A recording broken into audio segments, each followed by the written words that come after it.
Ya, pemirsa Hidup Sehat, berjumpa lagi dalam acara kesayangan kita, Hidup Sehat. Nah, Kak Vito, ini kan sedang menjalankan bulan puasa ya. Semoga pemirsa di rumah bisa menjalankan bulan puasa dengan lancar. Ya, Dokter Nisa juga mudah-mudahan sehat terus dong pastinya ya. Dan Iya. bulan puasa ini harusnya kita makin membiasakan hidup sehat. Nah, tapi Dokter Nisa, sebenarnya ada hal yang saya khawatirkan nih. Karena, Apa tuh, Kak?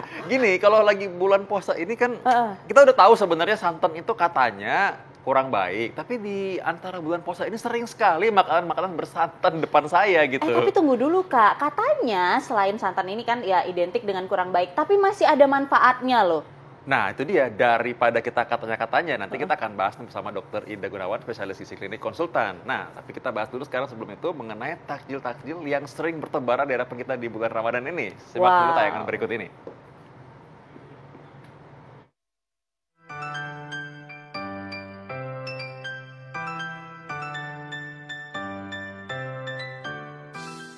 Indonesia tidak terlepas dengan sajian lezat makanan bersantan. Menu makanan ini identik dengan kuah kental dengan cita rasa yang gurih.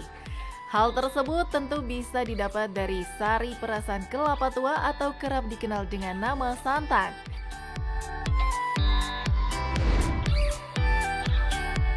Santan didapat dari kelapa tua yang telah diparut yang kemudian diperas bersama air agar keluar sari dari kelapanya. Santan dikenal dengan tinggi kalori dan juga lemak.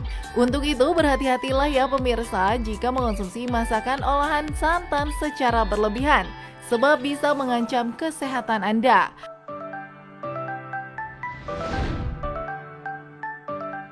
Walaupun begitu, santan sebetulnya tak selalu membahayakan kesehatan kita. Di dalamnya terdapat kandungan dan juga nutrisi baik yang dibutuhkan oleh tubuh manusia.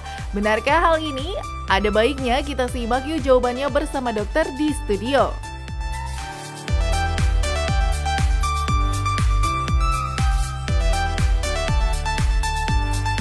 Pemirsa, kita sudah bersama dengan Dr. Ida Gunawan, spesialis gizi klinik konsultan. Selamat pagi, Dr. Ida. Pagi, Dokter Ida.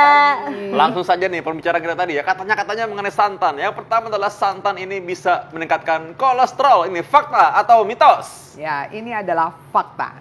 Fakta. Nah, pertanyaannya kok bisa ya dok? Orang-orang selalu bilang ya bahwa santan itu kan produk nabati ya, produk dari tumbuhan. Harusnya kan nggak punya kolesterol.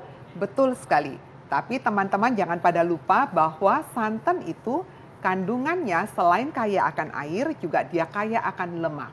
Dan kandungan lemaknya kalau kita lihat untuk ikatan dari rangkapnya dia termasuk jenis lemak jenuh. Begitu kita bicara lemak jenuh langsung pikiran kita kolesterol nih ya dok. Dan ternyata betul dari beberapa penelitian dikatakan bahwa kalau konsumsi lemak jenuh secara berlebihan, maka dia punya potensi ikut meningkatkan kolesterol. Ya? Oke, nah dok, tadi kan kita ngebahas tentang jelek-jeleknya santan, tapi katanya ada juga nih positifnya santan. Katanya santan ini mengandung nutrisi penting yang dibutuhkan oleh tubuh untuk mencegah kerusakan sel. Ini fakta atau mitos? Dan ini adalah fakta. Fakta. Nah, kita bingung ya kok bisa ya dok? Kesannya di luar sana santan itu jelek-jelek dan jelek.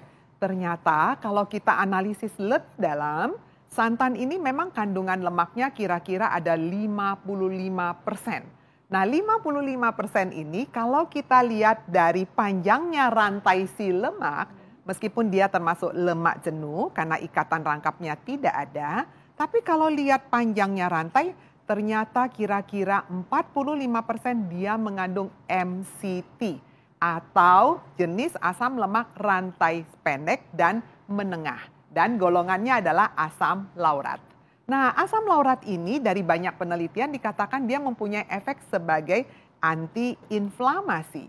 Anti-inflamasi inilah yang ikut menurunkan semua efek-efek inflamasi atau yang negatif dalam tubuh kita, termasuk yang tadi sudah disebutkan.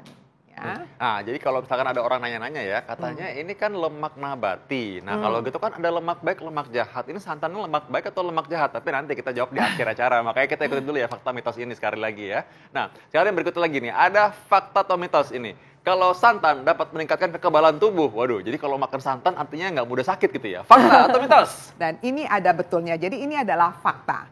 Makanya kita kalau lihat ya dalam guideline dari WHO, pemberian lemak jenuh masih diizinkan kurang dari 7%. Jadi artinya di sisi itu kita harus lihat lemak jenuhnya yang jenis yang mana. Yang tadi saya sebutkan, kalau bicara lemak jenuh artinya kita hanya bicara ikatan rangkap. Ada rangkap ataupun tidak. Tapi dalam lemak jenuh kita harus lihat lagi berapa panjang pendek rantai C-nya atau rantai karbon. Dan rantai karbon yang golongan short chain atau rantai pendek yang antara 1 sampai 3C kalau dulu kita belajar kimia. Dan rantai menengah 4 sampai 12C itu ternyata memberikan efek yang cukup positif untuk tubuh kita.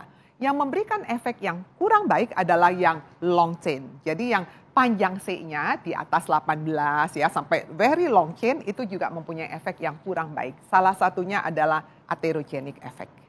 Ini bahaya nih, atherogenic effect bisa bikin penyumbatan pembuluh darah, bisa bikin serangan jantung atau stroke.